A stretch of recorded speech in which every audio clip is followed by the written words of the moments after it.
ఈ యూట్యూబ్ ఏంటో, ఈ అల్గోరిథం ఏంటో అస్సలు అర్థం కాదప్పా. ఒకసారి అనిపిస్తుంది ఎంత మంచి వీడియో చేసినా వ్యూస్ రావడం లేదు కదా, ఎందుకు చేయడం, యూట్యూబే ఆపేయాలి అనిపిస్తుంది. కానీ ఏం చేద్దాం, మొండి ధైర్యం. రోజు కాకపోతే ఏదో ఒక రోజు మా వీడియో కూడా వైరల్ అవుతుంది, మాకు కూడా మంచి వ్యూస్ వస్తాయని హోప్తో ఉన్నాము. చాలా మంది కొత్త యూట్యూబ్ వీడియోస్ కూడా చాలా బాగుంటాయండి, ఒకసారి చూసి సపోర్ట్ చేయండి. ఇక వీడియో విషయానికి వస్తే నైట్ కిచడి చేస్తున్నాను.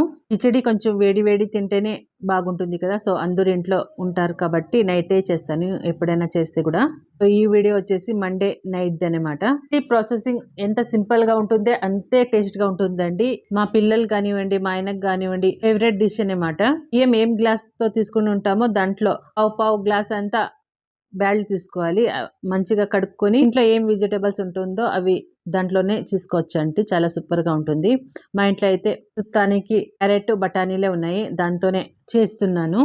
చూసారు కదా, 1.5 బియ్యంకి 6 గ్లాస్ వాటర్ తీసుకున్నాను. చాలా కొంచెం సాఫ్ట్ గానే వస్తుంది. ఇక దీంట్లో సైడ్ డిష్ గా ఖారా బూందీ ఉంటే కూడా సరిపోతుందండి, చాలా సూపర్ గా ఉంటుంది. 4 విజిల్స్ వస్తే చాలు, మా కిచిడి అనేది రెడీ అయిపోతుంది. గుమలాడే కిచిడి రెడీ. యూట్యూబ్ లో కొత్తగా స్టార్ట్ చేసిన వాళ్ళ వీడియో కూడా చూడండి, చూసి మీకు నచ్చితే సపోర్ట్ చేయండి తప్పకుండా. మీలో ఎంతమందికి కిచిడి అంటే ఇష్టం కామెంట్ చేసేయండి. అలాగే వీడియో చూసి వెళ్ళిపోకుండా ఒక చిన్న లైక్ ఇచ్చి మా ఛానల్ని సబ్స్క్రైబ్ చేసుకోండి ఫ్రెండ్స్. కలుద్దాం నెక్స్ట్ వీడియోలో. బాయ్.